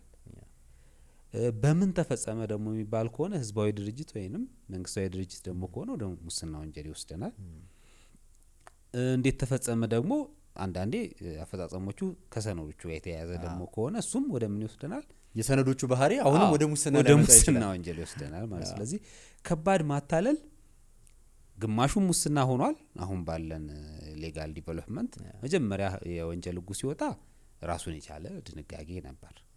አሁን ግን ያው ድንጋጌዎች ከዛ በኋላ የወጡ የሙስና ወንጀሎች በልዩ ሁኔታ የወጡ ሙስና ወንጀሎች ስላሉ በእነዛ ምክንያት ከባድ ማታለልን እንዲህ በሁለት ከፍለን እናየዋለን። ሶስቱ አይነት ነው ድርጊቶቹ። ግን ከድርጊቶቹ መነሻ በሙስና ወንጀል የሚያስጠይቅ ከባድ ማታለል አለ። እንዲሁ ደግሞ አሁን ቅድም ባልከው ቅጣት መጠን ደግሞ የሚያስጠይቅ የከባድ ማታለል ወንጀል አለ ማለት ነው። ስለዚህ ሁለቱን መለየት ላይ ነው የምንመጣው ማለት ነው። እስቲ ሁለቱን ደግሞ አንተ ለይልንና ከዛ የሚቀጥለውን እስቲ እንወያይ። ቴንክ ዩ። አንድ አይነት ናቸው በካራክተር ደረጃ። በሙስና ወንጀሎች አዋጅ ቁጥር 881 ላይ አንቀጽ 34 ላይ የሰፈረው ከባድ ማታለልና በወንጀል ህጉ አንቀጽ 696 ላይ ያለው ከባድ ማታለል አንድ አይነት ናቸው አቀራረጻቸው። ልዩነታቸው ምንድነው? በወንጀል ህጉ ላይ አድራጊው የማህበር፣ የባንክ፣ የአክሲዮን ወዘተ የዋስትና ሰነዶችን በመጠቀም ከህዝብ ገንዘብ ለመውሰድ ጥሪ በማድረግ ወይም በዚህ መንገድ ማታለል መፈጸምን አፈጻጸምን በተመለከተ ማለት ቴክኒካሊ እነዚህ ሰነዶች የተጠቀሱት አካላት ስታዩ የህዝባዊ ድርጅት ወደሚለው ማዕቀፍ ውስጥ ይመጡ ናቸው። ዞሮ ዞሮ ወደ ሙስና ህጉ ይመጡ ነገሮች ናቸው። ዋስትና ሰነድ ምናምን የሚባለውም ኬዝ ባይ ኬዝ ሲታይ ሞሮፍ መንግስታዊ ወይም ህዝባዊ ሰነድ የመሆን እድሉ ሰፊ ነው። ሶ ቤዚካሊ ሁለት ነገሮችን ነው የምናየው፣ የፈጻሚው ማንነትና ድርጊቱ የተፈጸመበትን ስፍራ ቦታ። ከዚህ ካራክተር አንጻር ስናየው በወንጀል ህጉ ላይ ቀድሞ አዲሱ የሙስና ወንጀሎች አዋጅ ሳይወጣ በፊት በወንጀል ህጉም ላይ የሙስና ወንጀሎች አሉ። የሙስና ካራክተር ያላቸው ሙስና የተባሉም አሉ። ካራክተራቸውም ደግሞ የመንግስታዊ ነገር ሆኖ ግን ሙስና ያልተባሉ ጉዳዮች አሉ። ከነዚህ ውስጥ አንዱ ከከባድ ማታለል ጋር ተያይዞ በኢፌዴሪ ወንጀል ህግ በኮዱ ላይ አንቀጽ 404 ላይ ሙስና ይሆናል የተባለው በወንጀል ህጉ አንቀጽ 696 ሀ ላይ ያለው ነው። ልክ ነው። ሀ ብቻ ድርጊት ፈጻሚው የመንግስት ሰራተኛ፣ የመንግስት ሹም፣ የመንግስት ባለስልጣን ወይም በስራው አጋጣሚ እንዴው ሀን ብቻ ነው። እንደውም ያኛው በስራው አጋጣሚ ምናምን የሚለው ነው የእምነት ማጉደል ላይ ያለው ሁለት ሀ ላይ ያለውንም እንደውም ኮንሲደር ማያረግም። ስለዚህ ከሰውየው የመንግስት ባለስልጣንነት፣ የመንግስት ሰራተኝነት፣ የመንግስት ሹምን ተሿሚ መሆን ጋር የተገናኘ ነው። ከዚህ ውጪ ሌላ ማንኛውም ሰው በህዝብ አስተዳደር ወይም በህዝብ አገልግሎት ሰጪ አካላት በህዝብ ድርጅቶች ወይም በመንግስት ተቋማት ላይ የሚፈጽመው ድርጊት ሙስና ነው አልተባለም ነበር። ስለዚህ ለምሳሌ አበበ የሚባል ሰውዬ ሄዶ ኢትዮ ቴሌኮም የመንግስት የልማት ድርጅት ነው፣ የመንግስት አገልግሎት የሚሰጥ ድርጅት ነው። እዛ ውስጥ ሄዶ የማታለል ድርጊት ቢፈጽም አበበ የመንግስት ሰራተኛ አይደለም፣ የመንግስት ሹም አይደለም፣ የመንግስት ባለስልጣን አይደለም። ስለዚህ ይሄ ሰውዬ በሙስና ትሪት አይደረግም ነበር በወንጀል ህጉ መሰረት። እዛ ከሌላ ሰው ጋር እዛ ተገናኝቶ ሳይሆን እሱ ብቻውን ራሱ ብቻውን በሚያገኘው ሄዶ ተመሳጥሮ ከባለስልጣኑ ጋር ምናምን የሚባል ከሆነ በወንጀል ህጉ ስለ ልዩ ወንጀል ተሳትፎ አንቀጽ 33 በተደነገገው መሰረት ተጣምሮ ሊከሰስ ይችላል። ከዛ ሁኔታው ውጪ ግን ምንም በሌለበት ሞሮለስ እዛ ተቋም ለሚያገኘው አገልግሎት ለምሳሌ ቅርብ ለማድረግ ያህል ሐሰተኛ ቼክ ይዞ ሄዶ የኢትዮጵያ ንግድ ባንክን ቢያታል እና የባንኩ ሰራተኛ እንደው ዝም ብሎ ሲያየው ቢታለል በእንደዚህ አይነት ሁኔታ የሚፈጠሩት ነገሮች ከባንኩ ሰራተኛ ጋር አልተመሳጠረም፣ የተለየ የምትሰጠር የለም ካለ ሌላ ጉዳይ ስለሆነ እነዚህ አይነት ነገሮች ሴናሪዮ ሀፕን ሲያደርጉ ይሄ ሰውዬ ሙስና ሰርቷል ማለት ይቻላል ወይ? በሙስና ወንጀል ነው የሚጠየቀው ስንል በቀድሞ ወንጀል ህግ ላይ ይሄ ሙስና ወንጀል አይደለም፣ ስለዚህ በመደበኛው ነበር የሚከሰሰው። ወደ ሙስና ወንጀሎች አዋጅ ግን ስንመጣ ሐመር ውሃ ላይ ያለውን ካራክተር እንዳለ አምጥቶታል አንቀጽ 32 ላይ። ስለዚህ ያ ማለት ማንኛውም ሰው አሁን ነው ቦታውንም ኮንሲደር አድርጓል ማለት ነው። ስለዚህ የሙስና ወንጀል ሆኗል ወደሚል ኢንተርፕሬቴሽን ይመጣል። ስለዚህ አንቀጽ 32ን ስናየው አንደኛ የመንግስት ሰራተኛው ወይም የህዝባዊ ድርጅት ሰራተኛው ቅድም ያልናቸው የማታለል ካራክተሮችን በመጠቀም ሌላ ሰውን ማታለል ልክ ነው። ሁለተኛው አክባጅ ምክንያቱ ነው። ሶስተኛው ደግሞ የመንግስት ሰራተኛ ማይልም ማንኛውም ሰው ማይልም በደፈናው ድርጊቱ የተፈጸመው በህዝብ አስተዳደር ወይም በህዝብ አገልግሎት ላይ ከሆነ ነው የሚለው። ስለዚህ ይሄ ማንኛውንም ሰው ኮንሲደር ለማድረግ የመጣ ነው የሚል መከራከሪያ ይቀርባል በአንድ በኩል። እዛ ላይ በጣም በተግባርም በጣም ብዙ አስቸጋሪ ነገሮች ነው ያሉት። ፍርድ ቤት የሙስና ወንጀሎች አዋጅ ቁጥር 881 ሐመር ውሃ ላይ ያለው ከንዑስ አንቀጽ 1 ጋር ተሰናስሮ ነው መታየት ያለበት።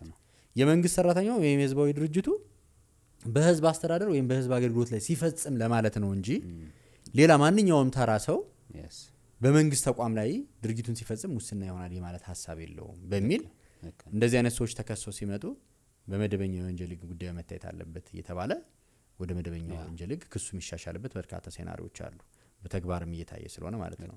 ይሄ ከአቀራረጽ አኳያ ክላሪቲ ይጎለዋል፣ ምንም ጥያቄ የለውም። ስለዚህ የሙስና ወንጀሎች አዋጅ ማንኛውንም ሰው ለማለት ፈልጎ ከሆነ ወይም በዛ አግባብ ከሆነ በዛ አግባብ መቀረጽ አለበት። ያ ካልሆነ ግን በኢንተርፕሬቴሽን ደረጃ ግን ስናየው የመንግስት ሰራተኛ ወይም የህዝባዊ ድርጅት ሰራተኛ የሚለው አንቀጽ 1 ላይ ያለው እሱ ራሱ የሚገናኘው ከሰዎቹ የስራ ኃላፊነት ከሚሰሩበት ስራ ከሚሰሩበት ተቋም ባህሪ ጋር የተያያዘ ነው። እዛው ነው የሚሰሩት ነው። ስለዚህ እነዛን ሰዎች ለመቅጣት ኦልሬዲ ካለ ሐመር ውሃ ሚኒንግለስ ነው ማለት ነው፣ ሪደንደንት ነው ማለት ነው። ስለዚህ ትርጉም የሚሰጠው የሚመስለው ሁለት ነገሮችን ነው። አንድ ራሱ የመንግስት ሰራተኛው ወይም ሹመኛውን መቅጣት ነው። ሁለተኛ ደግሞ ማንኛውም ሰው በመንግስት ተቋም ላይ የሚሰነዝረውን ጥቃት መከላከል ነው። ስለዚህ ከቦታና ከፈጻሚ ማንነት አኳያ ነው። ስለዚህ ሁለቱንም ኮንሲደር ያደረገ ነው ተብሎ መተርጎም ይችላል። ግን ስቲል በጣም ክፍተት ያለበት ክላሪቲ የሚፈልግ ነገር ነው። በዚህ ረገድ የተጻፉትም ገብረ እግዚአብሔር ወልደ ገብርኤል በዚህ ጉዳይ ላይ በጻፈው የሙስና ወንጀል ህጎች ማብራሪያ ላይ ሰፊ ገለጻ ሰጥቶበታል። ያው አንዱ አላማችን ጀማሪ ጸሐፍትን ማበረታታት ነው፣ የመጽሐፍ ጥቆማ መስጠት ነው። ስለዚህ በዚህ ረገድ ላይ በርካታ ነገሮችን ለመዳሰስ ተሞክሯል። እዛ መጽሐፍ ላይ ሰበር ውሳኔዎችም ታክለውበታል። ስለዚህ እሱን እንዲያዩትም እንዲያነቡትም እናበረታታለን። ሞር መጽሐፉን እኔም አንብቤዋለሁ። አሪፍ መጽሐፍ ነው። ገሬ በርታ። ያ በዚህ አጋጣሚ ገሬ ላደረከው አስተዋጽኦ ማመስገን እንፈልጋለን። እነዚህ ናቸው ከሙስና ህጉ ጋር ተያይዞ ያሉት ዲፌክቲቭ የሆኑ ያተረጓጎም ነገሮች አሉ። በተግባር እንደዚህ አይነት ችግሮች አሉበት። ሶ እንዴት ይተርጎም የሚለውን እንደ ዲስኮርስ ይሄን ልናነሳ እንችላለን። ወደ ፍርድ ቤት ግን ስንሄድ ጉዳዩ ሌላ ነው። ያለበትን ክፍተት እንደየሁኔታው ሁሉም ሰው ለተለያየ ክርክር ያቀርብበታል። ፍርድ ቤቶች ኬዝ ባይ ኬዝ ነው እየወሰኑበት ያለው እንደየችሎቱ ይለያያል። ስለዚህ ምናልባት ይሄ በጣም ገዢው የማሳሪ ትርጉም የሰበር ትርጉም በቀጥታ ተሰጥቶበት አላየሁም እስካሁን ድረስ። ምናልባት የሚያስፈልገው ይመስለኛል። ከዛ ባሻገር ግን ዋናው ግን ከትርጉም ባሻገር ህጉ ግልጽ ሆኖ እንዲወጣ ማድረግ የተሻለ ተፈጻሚነት እንዲኖረው ያደርጋል የሚለውን ማለቱ የተሻለ ይመስለኛል። ያ ቴንኪዩ ዩኒሻ። እንግዲህ ከከባድ አታላይነት ጋር ተያይዞ የተለየ የምትጨምረው ነገር ካለ የሆነ የድሉን ልስጥላና በቃ ይሄው ነው።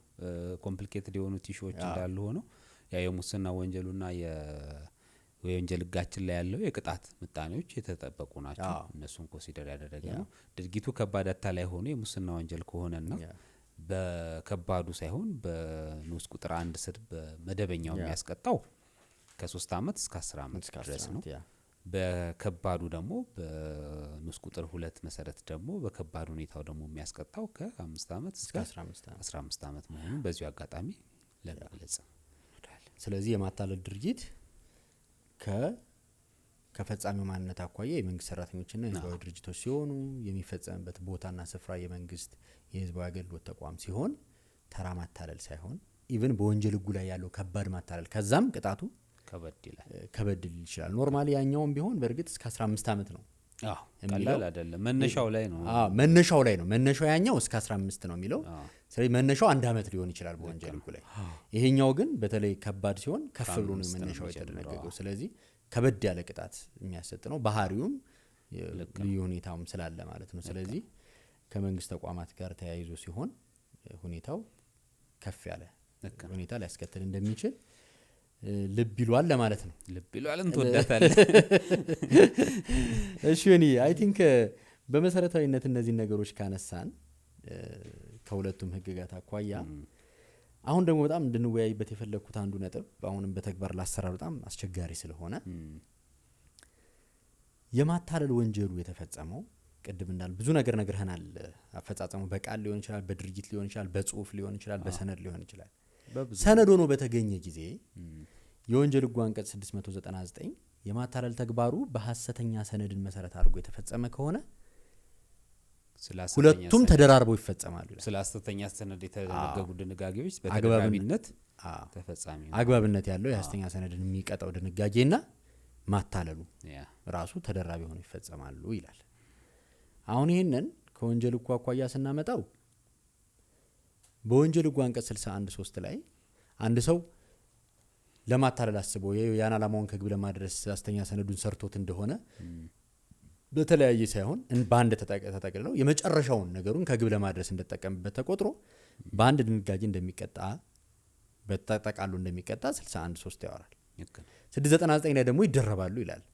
ስለዚህ ባለው አተገባበር በህግ ባለሙያዎች ዘንድ 699 የ61 ንዑስ አንቀጽ 3 ልዩ ሁኔታ ነው፣ ኤክሴፕሽን ነው ብሎ ያመጣዋል። ኖርማሊ ግን ስታየው ልዩ ሁኔታ ነው ኤግዛክትሊ ለማለት ሙሉ ለሙሉ የሻረው ነው የሚመስለው። እንደውም የኤክሴፕሽን ጉዳይም አይመስልም። 61(3) ላይ ይሄንን ጉዳይ ነው የሚያወራው። 699 ላይ ሄዶ ሲያወራው 61(3) ታዲያ ምንድን ነበር ኢምፖርታንሱ? ከነዚህ ሁኔታዎች ውጪ ሌላ ሴናሪዎች ሊኖሩ ይችላሉ።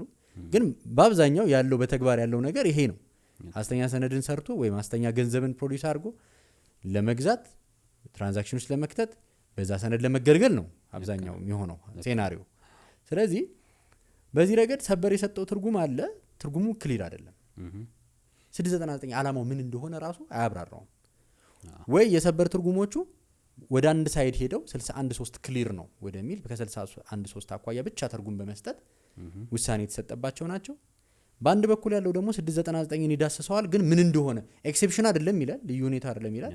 ግን 699 መቼ ነው የሚፈጸመው ስለሚለው ግን ምንም ማሳያ የለውም እንደ ማብራሪያ። ሶ ይሄ ደግሞ አግራቬት የሚሆነው ወደ ሙስና ወንጀሎች ሲመጣ ወደ ሙስና ወንጀሎች ሲመጣ 699 የወንጀል ህጉ ላይ ያለ ድንጋጌ ነው። የወንጀል ህጉ አንቀጽ 3 ላይ ደግሞ የወንጀል ህጉ አጠቃላይ ድንጋጌዎች መርሆች በልዩ ህግ ላይ በተለየ ሁኔታ እስካልተከለከሉ እስካልተገደቡ ድረስ ተፈጻሚ ይሆናሉ ይላል። ወደ ሙስና ህጉ ደግሞ ስንመጣ ከኮዱ ውስጥ ከአንቀጽ 1 እስከ 237 ያሉት በክፍል 1 በታላቁ መጽሐፍ ያሉት ድንጋጌዎች ተግባራዊ ይሆናሉ ይላል። ታላቁ መጽሐፍ በታላቁ ክፍል ሶሪ እሺ ቅርታ ጠይቃለሁ ለቃል አጠቃቀም ይሁንዬ። በሙስና ወንጀሎች አዋጅ ቁጥር አንቀጽ 34 ላይ በወንጀል ህጉ የመጀመሪያ ታላቅ ክፍል በመጀመሪያው ታላቅ ክፍል ነው ታላቅ መጽሐፍ ያልኩት ጀነራል ፓርት ለማለት ነው።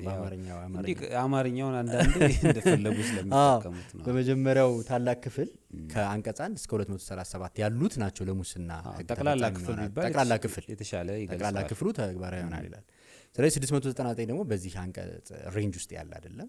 ስለዚህ ለሙስና ወንጀል ጊዜ ተፈጻሚነት የለውም የሚል ክርክር ይነሳል። ስለዚህ የሙስና ማታለልን ከባድ ማታለልን በሙስና ላይ ያለውን በሐሰተኛ ሰነድ ተጠቅመህ ስታታልል የሚደረብበት አግባብ የለም። እንዲያውም በሙስና አዋጁ ላይ የሰነዶችን ጉዳይም የሙስና የከባድ ማታለሉን ጉዳይ በከባባድ ቅጣቶች ላይ ተመስርቶ የተዘጋጀ ነው። ስለዚህ እነዚህ ደግሞ የሚደራረቡበትና የተለየ ደግሞ ከባድ ቅጣት የሚያስከትሉበት ሁኔታም የለም። ስለዚህ በዚህ ሁኔታ መቀኘት መታየት አለበት የሚሉ አሉ። በሌላ በኩል ደግሞ 699 አፕሊኬብል አይሆንም የሚል ነገር የለውም። ይሄ ከ1 እስከ 237 ውስጥ ደግሞ አንቀጽ 3 አንድ አለ። ስለዚህ 3 ላይ በተለየ ሁኔታ ቀሪ ይሆናል ካልተባለ በቀር ነው የሚለው። ስለዚህ 699 ቀሪ ይሆናል አልተባለም። በካራክተር ደረጃም ደግሞ የማታለል የከባድ ማታለል ሁኔታዎች የመጡት በሙሉ ከወንጀል ህጉ ጋር አብረው ነው ተቀርጾ የመጡት ኮፒ ፔስት በሚመስል ደረጃ። ስለዚህ ያ ሲመጣ 699 ወደዚህኛው ካለመምጣቱ ውጪ ያን የማስቀረት ኢንቴንሽን አለው ሐሳብ አለው ተብሎ አይታሰብም የሚል ነገሮች አሉ። በዚህ ረገድ በጣም ከባድ የሆነ የፕራክቲካል ልዩነት ነው ያለው። ፍርድ ቤቶችም ጋር ሰበርም ቅድም እንዳልነው ግልጽ ትርጓሜ ያልሰጠበትም ክሊር አይደለም። ክሊር አላደረገውም እንጂ ሰጥቶበታል ትርጉሙ ግን ላተገባበር አይደራረቡም ነው አይደራረቡም የሚል ውሳኔዎቹ በሙሉ አይደራረቡም ነው። ግን በቂ ማሳያ ግን የለውም። ትንታኔው ላይ ነው ትንታኔው ላይ በቂ አይደለም። 699ን ከ61(3) ጋር በደንብ ይሄ አሰናስሎ አንዱን ውድቅ አንዱን ደግሞ አፕሊካብል የሚሆንበትን ሁኔታ በዝርዝር አላስቀመጠም እንጂ በትርጉም ረገድ አይደራረብም የሚል ትርጉም ነው አስከዳይ ትርጉም የሰጠው ነገር ነው የሰጠው። ይሄና ያህል ካልን ያው ይበቃናል። ስለዚህ ሌሎች ማታለሎችን ደግሞ እንመልከት ይሁን። ሌላው ኢንትረስቲንግ የሆነው ሰው ላይ ረዳው የሚችለው መኖሩን እንደ ወንጀል መደንገጉን አያውቀውም ብለን የምናስባቸው ወንጀሎች አሉ። ግን በህዝብ እምነት በመጠቀም ማታለል ነው አንቀጽ 700። እስኪ እሱ ላይ ይሁን በዝርዝር ከዛኛው ማታለል ምን እንደሚለየው ምን ሲሆን ወደዛኛው እንደሚሄድም ጨምረን እናወራበት እስኪ። ደስ ይለኛል። ያው እዚህ በህዝብ እምነት በመጠቀም የማታለል ወንጀልን በተመለከተ ምን አይነት ናቸው ወንጀሎቹ ባህሪ ብለን ስናያቸው ዝርዝሮቹን መመልከት ይበቃል ማለት ነው። ዝርዝሮቹ ረጅም ስለሆኑ የግድ ማንበብ አለብኝ። በቃሌ ብናገረው ደስ ይለኛል። ዝርዝሮቹ ምን አይነት ወንጀል ናቸው? መጀመሪያ መነሻው ይሄም ጥቅም ለማግኘት ነው። ኤቭሪ ማታለል ወንጀል ከደንብ መተላለፍ ውጭ ያለው ወንጀል ሁሉም ጥቅም ለማግኘት የሚካሄድበት መንገድ ነው። አሁን ማታለል ያኛውን የምንለው ከባድ ማታለል የምንለው ደግሞ እነዚህ ደግሞ በህዝብ ጥቅም መጠቀምና ሌሎች ደግሞ የማታለል ወንጀሎች ብለን የምንጠራቸው ጥቅሙ የሚገኝበት መንገድ ነው ልዩነታቸው። እና የሚታለለው ደግሞ አጠቃላይ የማህበረሰቡ እምነት ሞራል ላይ እሱ ላይ ነው። ስለዚህ እነዚህ ሞራላዊ ናቸው ማለት ነው። እንደዛ ናቸው።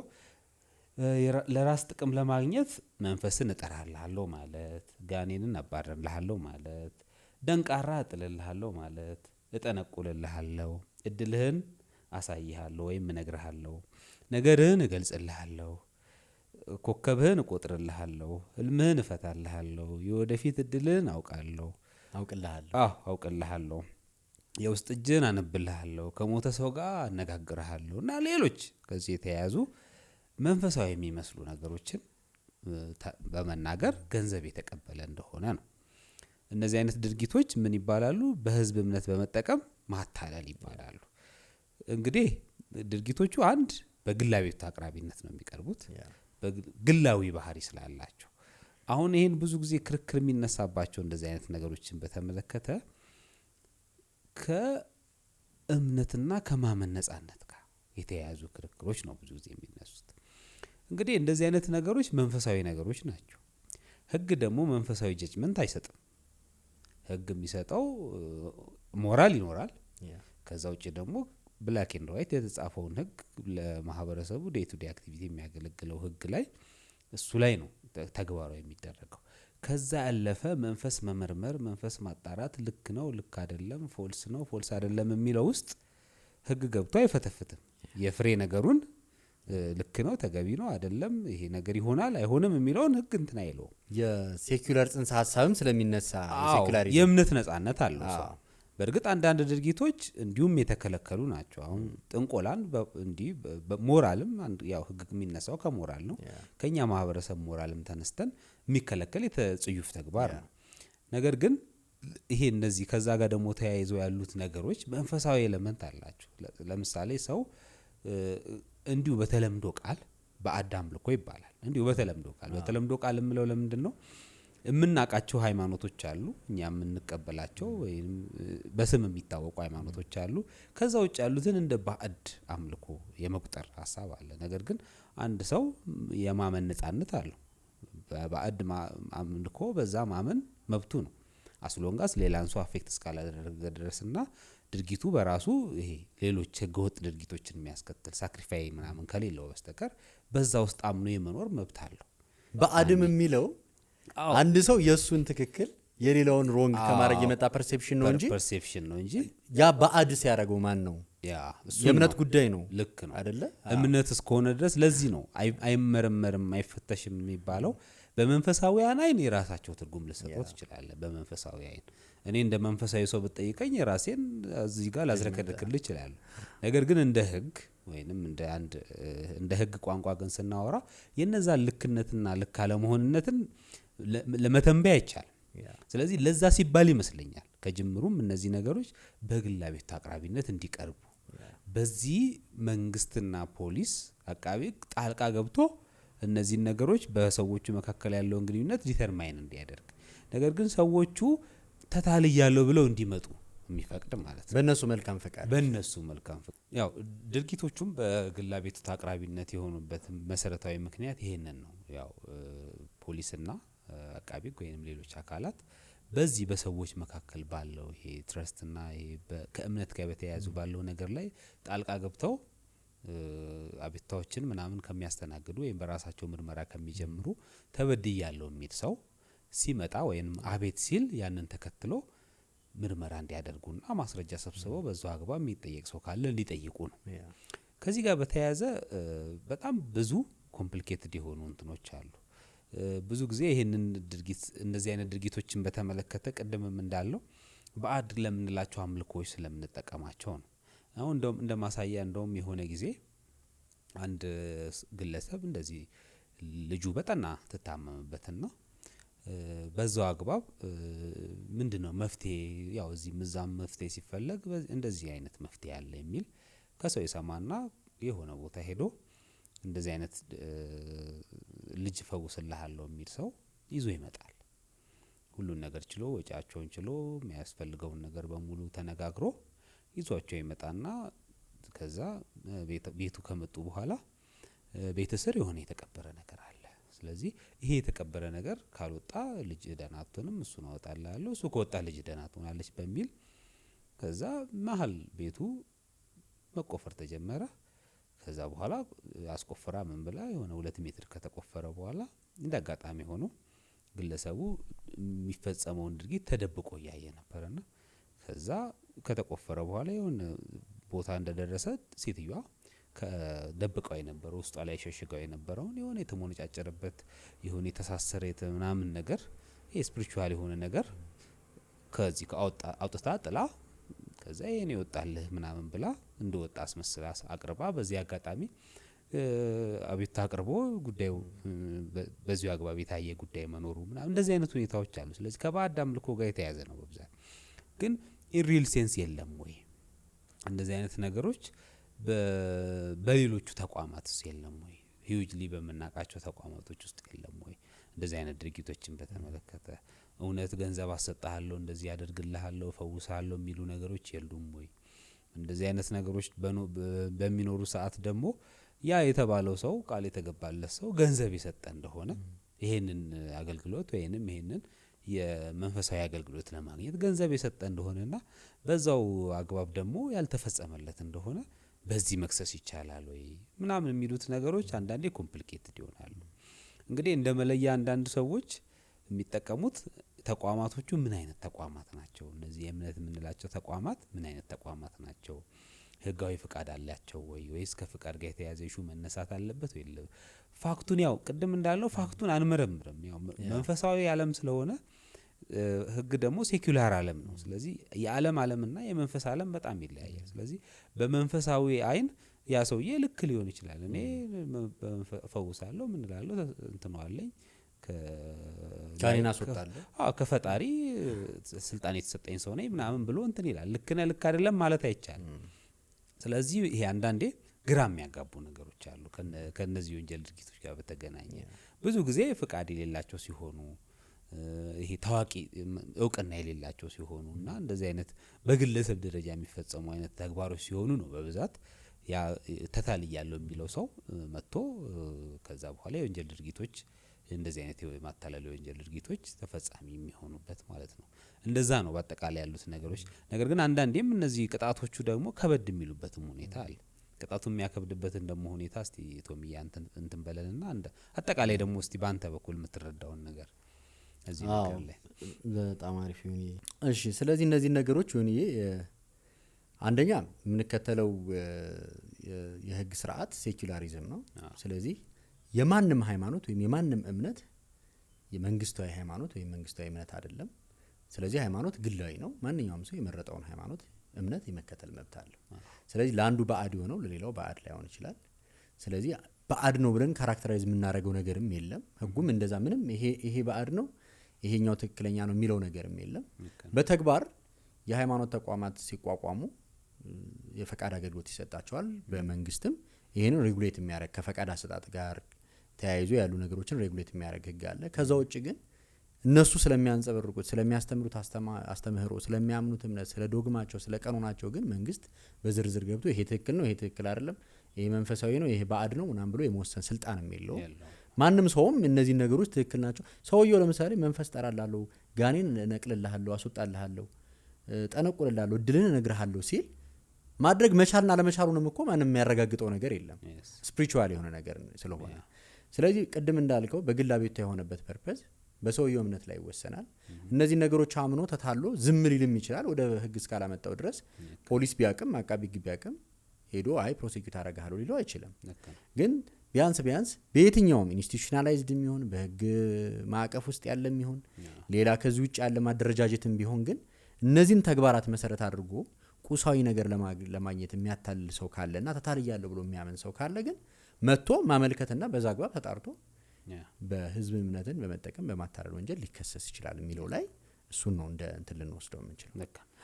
እነዚህ ነገሮች ደግሞ ያው እነዚህ ከቅጣት አኳያ በቀላል እስራት ወይም ደግሞ እስከ 5 ዓመት ጽኑ እስራት ድረስ ሊያስቀጣ ይችላል።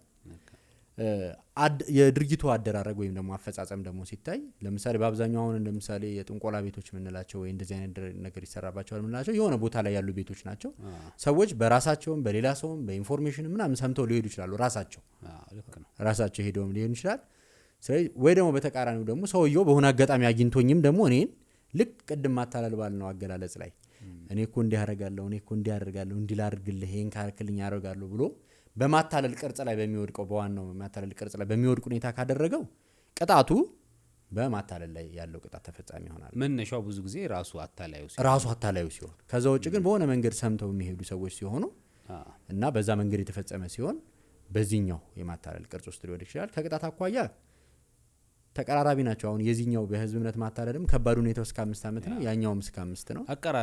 አቀራረቡ ነው እንጂ የድርጊቱ አፈጻጸም ካልሆነና ሁኔታው ካራክተሩ ነው የሚለያቸው። ኬዝ ባይ ኬዝ የሚታይ ነገር ነው። ምናልባት አሁን ቅጣት አወሳሰል ላይ ኮንሲደር ይደረጋል። ያ 692ቱ ደረጃና እርከን ወጥቶለት በአግባቡ የተሰናሰለ ነው። ስለዚህ በዛ ይቀጣል ከተባለ በዛ ላይ ባለው ደረጃና እርከንም የመቀጣት እድል ይኖረዋል። አተገባበሩ ላይ እዚህ ላይ አሁን ህልምን ፈታልሃለሁ ምናምን አሁን ይሄ ህልም መፍታት ኖርማል ነገር ነው። እንደውም ብስራት ቲቪ ላይ ብስራት ሬዲዮ ላይ ጧት የህልም ፍቺዎች ምናምን እየተባሉ ብዙ እንትኖች ናቸው። ግን ያው ምንድነው ልዩነቱ? ቁሳዊ ነገር ለማግኘት አይደለም። አሁን ይሄንን እንደ መደበኛ ስራ እንደ ፕሮፌሽናል አሁንም ማማዝናሽም ህልም እንፈታለን ይላሉ። ግን ምንድነው አይ ቲንክ እኔ ካራክተራይዝ የሚያደርገው አንደኛ በግላ ቤቷ ነው። ይሄን ነገር ተቀብሎ ዝም ማለት ይችላል ሰው። ልክ ነው። ካመጣው ግን ጥያቄ ሊፈጠርበት ይችላል በዚህ ሁኔታ ውስጥ የተፈጸመ ነገር ካለ።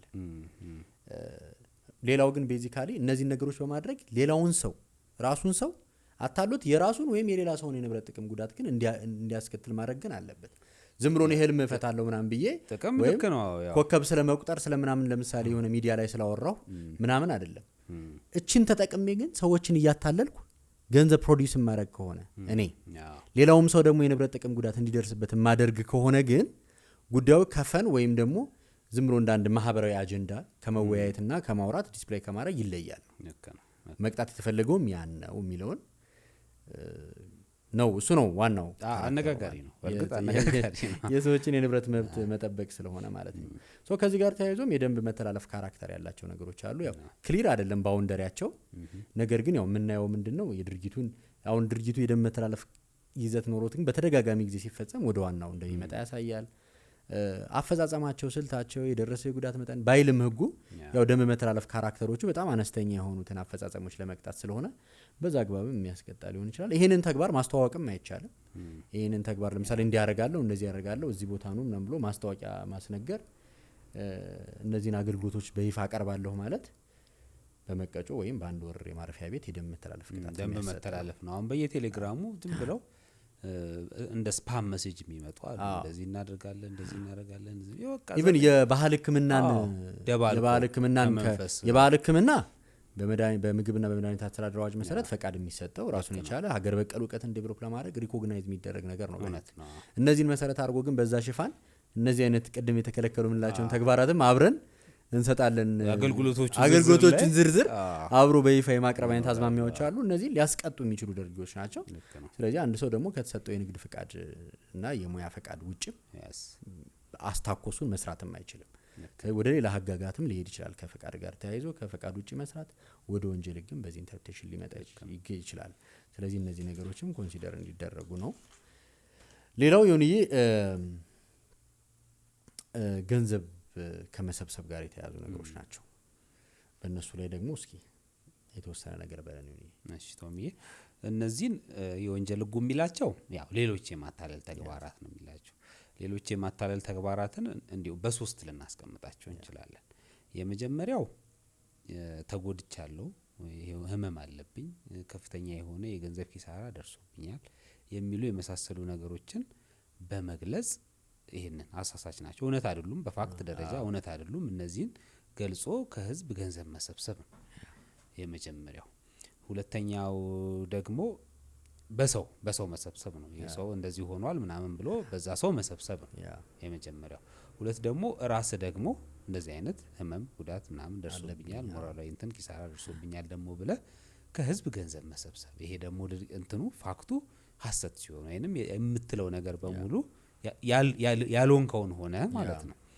ሶስተኛው ደግሞ ሰዎችን እንደመጠቀሚያ ማድረግ። ለምሳሌ ህጻናት ሊሆኑ ይችላሉ ወይ አይምሯቸውን መቆጣጠር የማይችሉ ሰዎች ሊሆኑ ይችላሉ። እነዚህ ሰዎች ላይ ምን በማድረግ አካላዊ ጉዳት በማድረስ እነሱን ፕሬዘንት በማድረግ በእነሱ ገንዘብ መለመኛ በማድረግ ማለት ነው። እነዚህ አይነት ድርጊቶች አሁን እንደዚህ አይነት ልመናዎች የተለመዱ ናቸው። አሁን እዚህ ከተማ ውስጥ ገንዘብ መሰብሰብ እንደዚህ አይነት ህመም አለብኝ፣ እንደዚህ አይነት የሞራል ከባድ የሆነ የሞራል እንትን ደርሶብኛል፣ እንደዚህ አይነት አካላዊ ጉዳት ደርሶብኛል፣ እንደዚህ አይነት እንትን ደርሶብኛል ተብሎ በየአደባባዮቹና በየመንገዶቹ ላይ ገንዘብ መሰብሰብ የተለመደ ነው። አንዳንዴ ተራ ልመናውም ድረስ ሊገባ ይችላል ይሄ ተግባር። ተራ ልመናው ኢንሴንስ እግር ሳይቆረጥ እግሩ እንደተቆረጠ ሰው ሆነ ገንዘብ የምትቀበል ከሆነ በዛው ደረጃ ምን ትባል ትችላለህ? ይሄን የማታለል ተግባር ፈጽሟል ትባል ትችላለህ።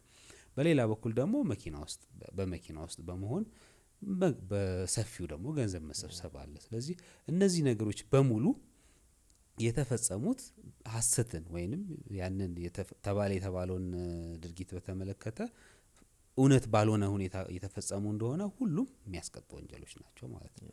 እንደዚህ በእንደዚህ አይነት መልኩ ገንዘብ መሰብሰብም በወንጀል ሕጋችን መሰረት በማታለል ወንጀል ወይንም ሌሎች ማታለል ነው የሚላቸው። ግን ካራክተራቸው እንደዛ ነው። ጥቅም ለማግኘት በዚህ መልኩ የሚደረጉ ማንኛውም ህገወጥ ድርጊቶች በሙሉ በገንዘብ በእስራት የሚያስቀጡ ወንጀሎች ናቸው ማለት ነው። ይሄን ነው የምልተው። ያው በመርህ ደረጃ በቀላል እስራት ወይም በመቀጮ ሊያስቀጡ ይችላሉ። እንደ ነገሩ ከባድነት ደግሞ ከ5 ዓመት በማይበልጥ ጽኑ እስራትና በመቀጮም ተጣምረው ሊያስቀጡ ይችላሉ። ጉዳት ሌላው ላይ በማድረስ ምናምን በሚሆንበት ጊዜ ደግሞ እና በቁጥር 2 ዓላማ ይሄ ሌላውን ሰው በሌላው ሰው መሰረት በእነሱ መለመኛ ወይ መጠቀሚያ ማድረግ ሲሆን ደግሞ ከ3 እስከ 10 ዓመት በሚደርስ ጽኑ እስራትና በመቀጮ ይቀጣል። በተደራራቢነት ደግሞ ጉዳት ያደረስክበት ሰው ላይ ደግሞ ስለ አካል ጉዳት በሚደነግጉት የወንጀል ሕግ ድንጋጌዎች በተደራራቢነት ተፈጻሚ የተለያዩ ድርጊቶች ስለሚሆኑ በሁለቱም ተጠያቂ ትሆናለህ። እነዚህ ነገሮች ነው ያው እንግዲህ በተግባር በጣም በርካታ ሰዎች ሲያዙ አይተናል።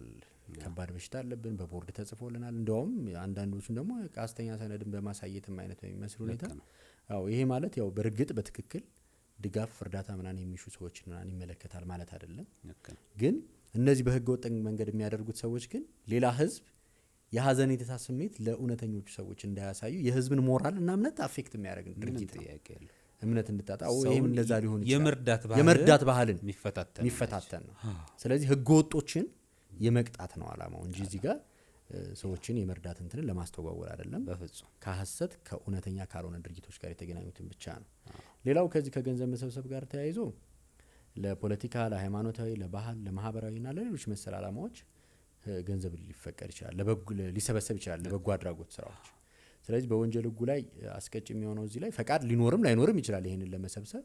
ነገር ግን የተሰበሰበውን ገንዘብ ለግል ጥቅም መዋል ወይም ደግሞ ለሚመለከተው ለተሰበሰበበት ዓላማ መዋል ያስቀጣል። ስለዚህ ይሄ ከ30 ሺህ ብር በማያንስ መቀጮና እስከ 10 ዓመት ድረስ በሚደርስ ጽኑ እስራት ሊያስቀጣ ይችላል። ወደ ደንብ መተላለፍ ሲመጣ ይሄ ከፈቃድ ጋር ብቻ የተገናኘ ለትክክለኛው ዓላማ ዋልከውም አልዋልከውም ትክክለኛ መረጃ ኖርህም አልኖርህም ፈቃድ ሳይኖርህ ግን ይሄን መሰብሰብ ስለማይቻል ፈቃድ ሳይኖርህ ይሄን ትክክለኛ ካልሆነ እንትኑ እሱ from the very beginning ኢሹ ማይሆን ነገር ግን ትክክለኛው ራሱ ሆኖ ፈቃድ ከሌለው የግድ ፈቃድ ያስፈልጋል። የግድ ፈቃድ ያስፈልጋል። የፈቃድ ጉዳይ በዚህኛው ሳይሆን በደንብ መተላለፍ የሚያስቀጣ ነው። ግን ያው ይሄ ማለት ኢንዲቪጁዋሎችን እያንዳንዱን ግለሰብ ሳይሆን ይሄ ከፐብሊኩ ገንዘብ የመሰብሰብ ይሄ መለመን ካራክተር ያላቸውን ሳይሆን እዛኛው ላይ የመለመንም ካራክተር ያላቸው ሰዎች ገንዘብ የሰበሰቡበት መንገድ ነገርየው አሽተት ከሆነ ሊጠየቁበት ይችላል።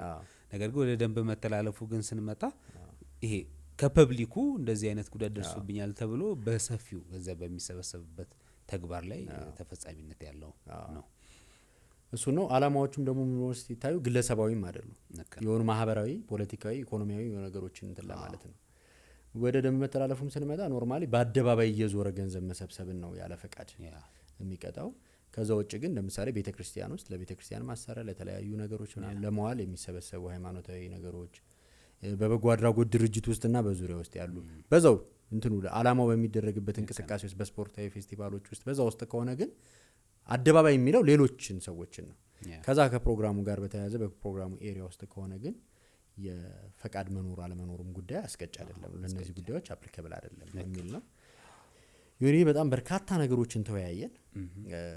የማታለል ድርጊቶች ከዚህም ይዘላሉ፣ በሌሎች በርካታ ሁኔታዎችም አሉ፣ በሌላ ልዩ ሕጉ የሚዳሰሱ ነገሮችም ይኖራሉ። ስለዚህ ለዛሬው ግን መሰረታዊ ሀሳቡ ይሄንን ነው የሚመስለው። የተለየ የምትለው ነገር ከሌለ በስተቀር የዛሬውን ውይይታችን እዚህ ላይ ብናበቃ ጥሩ ነው ብዬ አስባለሁ። ደስ ይለኛል። ክቡራትና ክቡራን ስለነበረን ቆይታ እጅግ በጣም እናመሰግናለን። በውይይታችን እንዳተረፋችሁ እንደተጠቀማችሁ ተስፋ እናደርጋለን። ውይይታችን ፖድካስታችን ለሰፊው ማህበረሰብ ተደራሽ እንዲሆን ይህንን ፖድካስታችንን ላይክ፣ ሼር እና ሰብስክራይብ በማድረግ አጋርነታችሁን አሳዩን።